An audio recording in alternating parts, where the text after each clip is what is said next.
Deepa mummy 21,000 रुपये card लाइयो। हाँ साहब क्यों, हाँ 21 लो।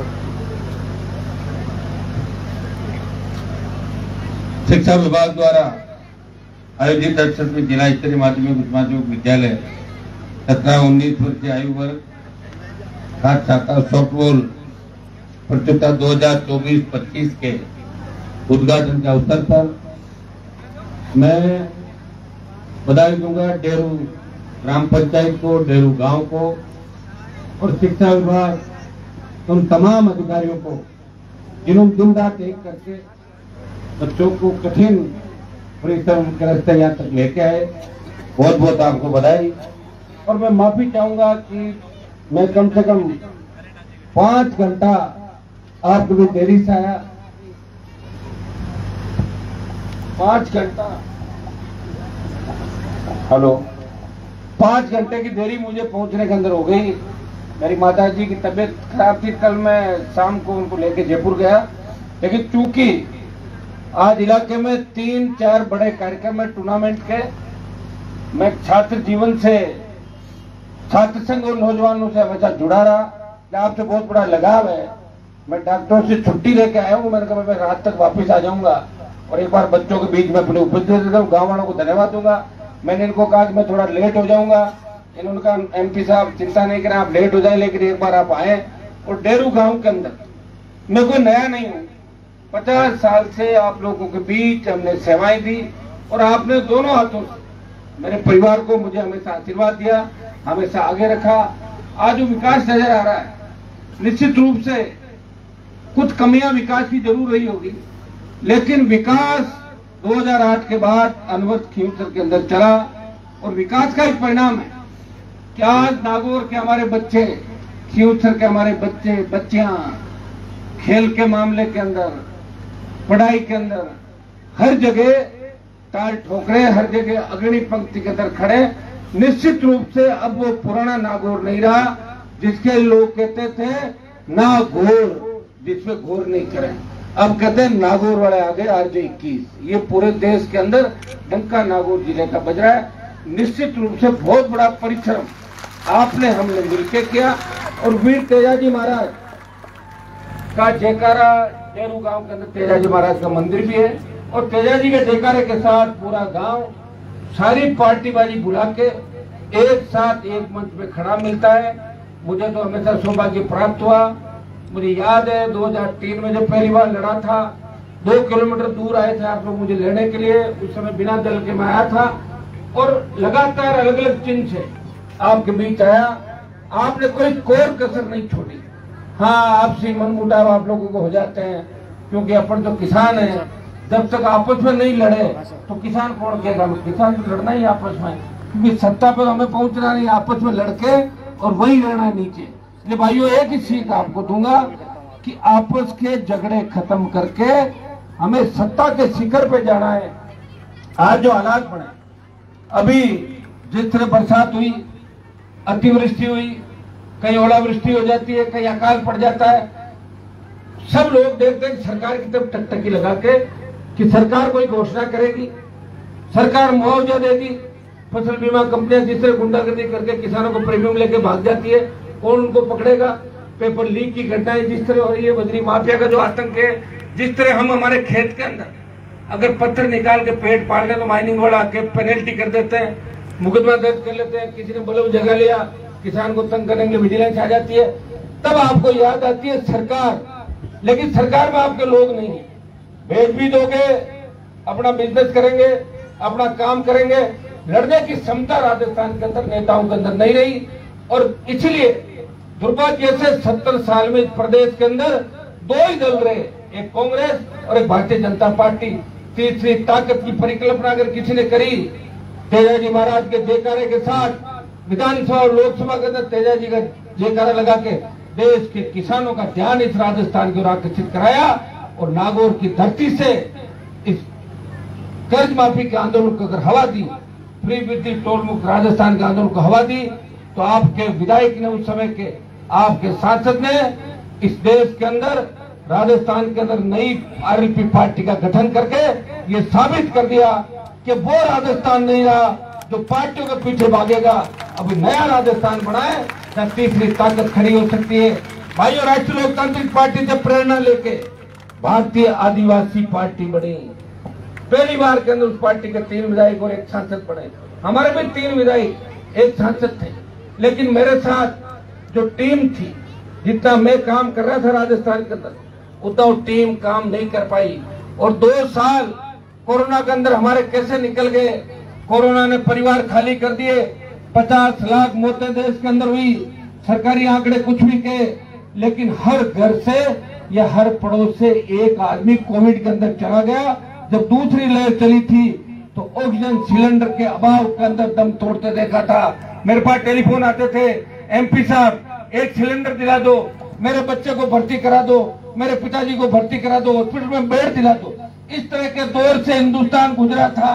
कौन गुनहगार उन चीजों के लिए, इस ओर भी आपको ध्यान देना होगा कि अगर सरकार कोविड के अंदर जब कोरोना आया और अंतर्राष्ट्रीय उड़ानों पर रोक लगा देती तो कोरोना हिंदुस्तान में इस तरह नहीं फैलता। लेकिन लोकसभा चलाई, मुझे कोविड हुआ और 100 से ज्यादा नेता अस्पताल के अंदर थे। कई MP और कई मंत्री कोरोना के अंदर उनकी मौत हो गई थी। बहुत से हमारे डॉक्टर चले गए, कोरोना वॉरियर चले गए, जवान चले गए। दूसरी लहर जब आई थी तो ऑक्सीजन के अभाव के अंदर दम तोड़ा। ऑक्सीजन की कमी नहीं देश के अंदर। जब नागौर के अस्पताल के अंदर, उस समय मुझे अच्छी तरह याद, उपचुनाव चल रहे थे राजस्थान में। मैं सुजानगढ़ को उपचुनाव के बाद जब आया तो मुझे अस्पताल के हमारे जो किसान के बेटे वहां काम करते, उन्होंने कहा कि साहब हमें 70-80 सिलेंडर देते हैं और हमें ये कहा जाता है कि आप ऑक्सीजन का फ्लो धीरे रखो ताकि पता भी नहीं लगे कि सरकार के पास ऑक्सीजन नहीं है, और धीरे धीरे ऑक्सीजन दो। मर भी जाए तो अपने गले नहीं गलेगा कि सरकार के पास ऑक्सीजन की कमी है। और जब लोगों ने कहा, मैंने अस्पताल जाके मीटिंग ली। मैंने पूछा भाई कितने सिलेंडर की आवश्यकता है? बोले 350। कितने मिल रहे हैं? बोले साहब 75-80। तो फिर मरना ही है। उसी दिन से मुझे कोविड हो रखा था, लेकिन फिर भी ICU वार्ड से लेकर तमाम अस्पताल का दौरा किया। 50 लाख रुपए पहले कोविड जब आया था तब हमने, पुरानी MP पैसा खर्च करना भूल गई थी, वो पैसा कोविड के अंदर मैंने 50 लाख देके शुरुआत करी। और दूसरी कोविड के अंदर 350 सिलेंडर उसी दिन शाम से नागौर जिले के अंदर मंगवाए।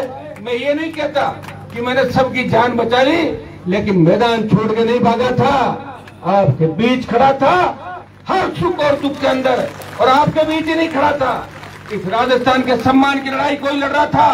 इस देश की पहलवान बेटियां जिनकी इज्जत तार तार की गई, जब देश की पहलवान बेटियों ने पुकारा कि हिंदुस्तान से कौन भाई हमारी रक्षा करने आएगा, तेजा जी का भक्त हनुमान बेनीवाल उन पहलवान बेटियों की रक्षा करने के लिए जंतर मंत्र पर गया और लोकसभा के अंदर उस बाहुबली के छक्के छुड़ा दिए।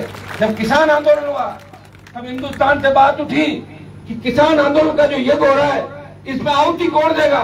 तब हरियाणा, उत्तर प्रदेश और पंजाब के किसान नेताओं ने आहुति नहीं दी। इस जाट समाज से अगर कोई किसान आंदोलन के अंदर कूदा, जिसने मंत्री पद को ठोकर मारी, वो नागौर का सांसद था जिसने मोदी और अमित शाह से टक्कर लेकर 70 दिन इस हाईवे को जाम किया और आपके सम्मान के अंदर सत्ता को ठोकर मारी। तीसरा भाइयों, जब देश के अंदर सेना को ठेके में दे दिया तब कोई नहीं बोल रहा था। लोगों को तो पता ही नहीं कि अग्निवीर है क्या। आधे लोग तो किसी को हाथ में दे दो, आप किसी नेता को कम पढ़ा लिखा उसको कह दो कि अग्निवीर क्या है, वो कहेगा अग्निवीर के बारे में मैं तो नहीं जानता। अग्निवीर जब योजना लागू हुई देश के अंदर, उसका विरोध अगर किसी ने किया तो तेजा जी के भक्त हनुमान बेनीवाल ने अग्निवीर का विरोध किया। जोधपुर में 2 लाख जवानों की रैली करके संदेश दिया हमारे दिल्ली की तरफ तैयारी कर लो। उसका परिणाम ये हुआ कि पहले 25% अग्निवीर रखने की बात थी, अब सरकार ने कहा कि 50% को नौकरी हम दे देंगे, 50 वापिस जाएंगे। आप थोड़ी हिम्मत रखना, वो दिन दूर नहीं जब सेना के सम्मान के अंदर अग्निवीर व्यवस्था को भी खत्म कराएंगे। किसान के समर्थन मूल्य पे खरीद, कर्ज माफी, सशक्त लोकायुक्त, टोल मुक्त राजस्थान, आपके नजदीकी टोल है, आपको बुरा लगता है टोल देते हुए, लेकिन कोई भी पार्टी ये बात नहीं कहती कि टोल फ्री होना चाहिए। मेरी पार्टी तो ये बात कहती है, लेकिन मुझे तो 3 से आप 1 पे ले आए थे। 3 से अगर 33 पे जाता तो अभी तक करते था टोल फ्री, सरकार को रोक देता वही के वही। लेकिन एक व्यक्ति है लड़ रहा है, वो हर वर्ग के लड़ रहा है, हर समाज के लड़ रहा है, बहन बेटी अबला की तरफ कोई उंगली उठाता है, उससे पहले हनुमान बेनीवाल वो पहुंच जाता है। किसी दलित पर अत्याचार होता है, हनुमान बेनीवाल उसको न्याय दिलाने को पहुंचता है।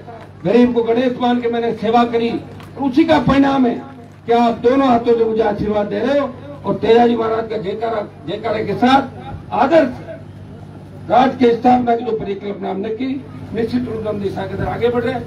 आज दुर्भाग्य देखिए कि हम टूर्नामेंट करा रहे हैं, वर्ल्ड के अंदर भारत आबादी के हिसाब से सबसे बड़ा देश हो गया, लेकिन वो अपने मेडल कितने आते हैं?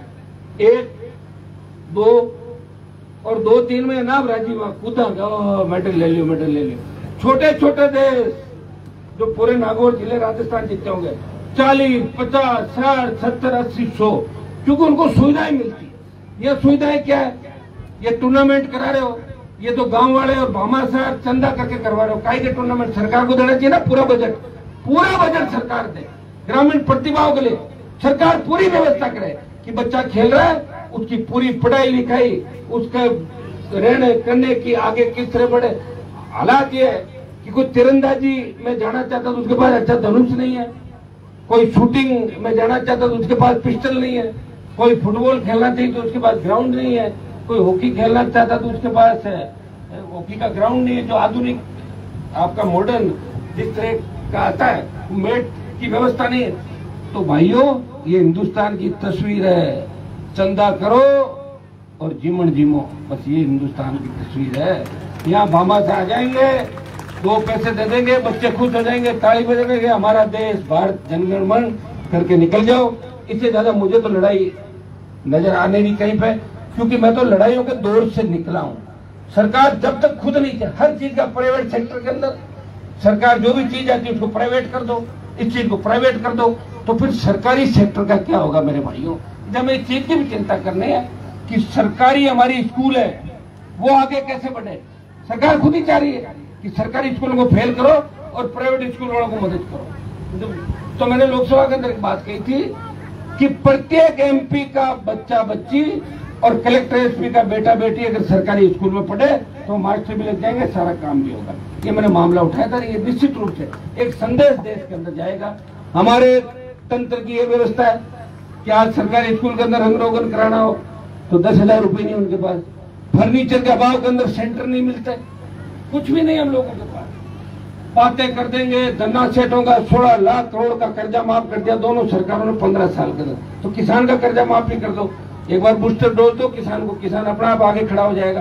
खैर, आने वाला समय ये बताएगा।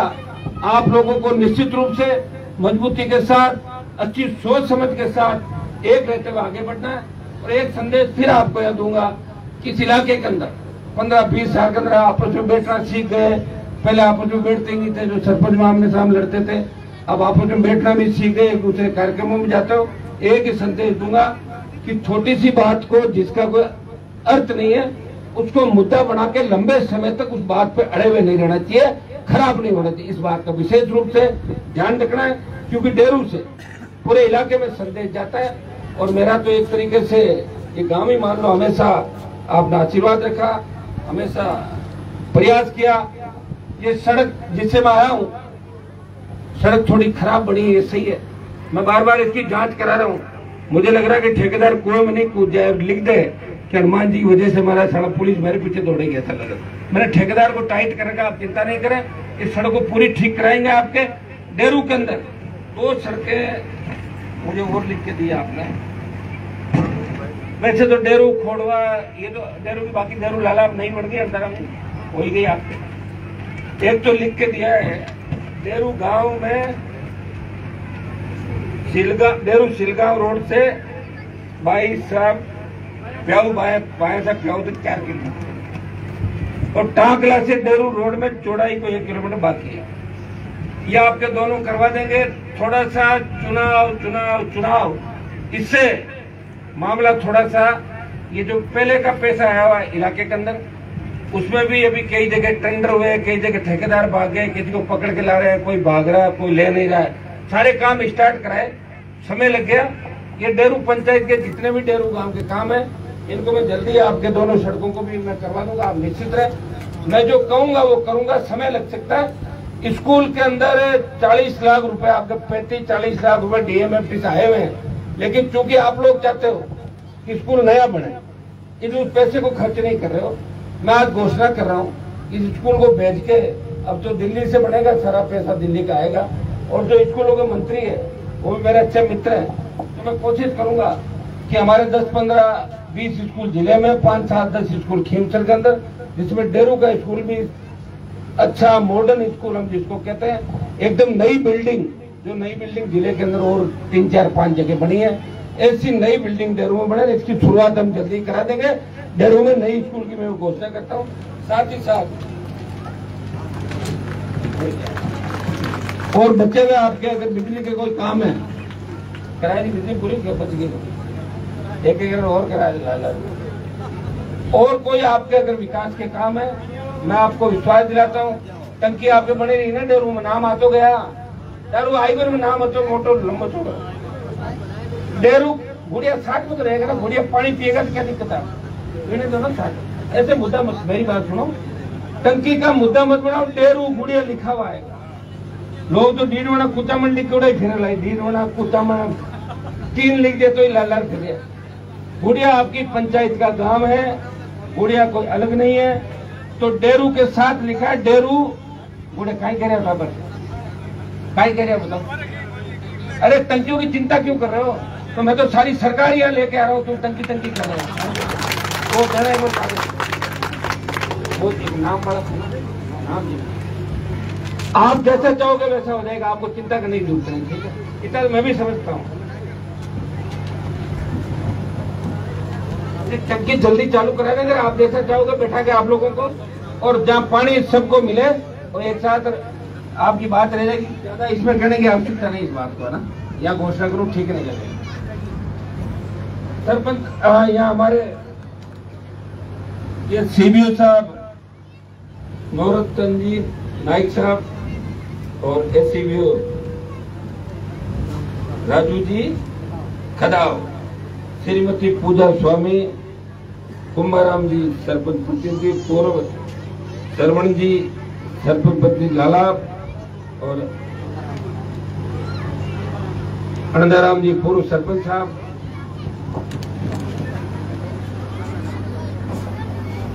कानाराम जी बामा साहब जिन्होंने इस टूर्नामेंट का पूरा खर्चा वहन कर रहे हैं, भाई कैलाश और महेंद्र, और पूरी दारू की नौजवान टीम पूरी जो इस प्रतियोगिता के समापन तक हर की ड्यूटी है कि ये कार्यक्रम अच्छा होना चाहिए। इसका मैसेज पूरे जिले के अंदर राजस्थान में जाएगा, और ये बच्चे जो अलग अलग आए नागौर में जाके कहेंगे कि डेरू गांव में हम जब गए तो बहुत अच्छी व्यवस्थाएं थी। ये मैसेज हमारा पूरे राजस्थान के अंदर जाना चाहिए।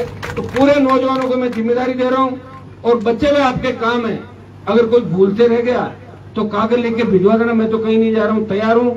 थोड़ी सी मजबूती के साथ हमें संगठित होकर राजस्थान की सत्ता पे कब्जा करना है, सत्ता के बहुत नजदीक है। थोड़ी सी सोच बदलेंगे तो निश्चित रूप से सत्ता आपके कदमों में होगी, सत्ता का सिंहासन आपका इंतजार कर रहा है। पहले के लोग अगर लड़ाई लड़ते तो निश्चित रूप से अभी हम सत्ता के अंदर होते, लड़ाई लड़ी नहीं, लड़ाई भी हमारे ऊपर आ पड़ी, विकास भी हमारे ऊपर आ पड़ा, हर चीज की वो कहते हैं ना कि काम नहीं कराया तो उलाना, और करा दिया तो धन्यवाद भी नहीं, तो भी लगे रहेंगे, चिंता नहीं करते रहेंगे, काम करते रहेंगे, लेकिन आपको सुख दुख के अंदर छोड़ के नहीं जाएंगे, आपको टाटा बाय बाय नहीं करेंगे, यही रहेंगे आपके बीच। इतना विश्वास मैं आपको दिलाता हूँ। बहुत बहुत धन्यवाद। जय हिंद।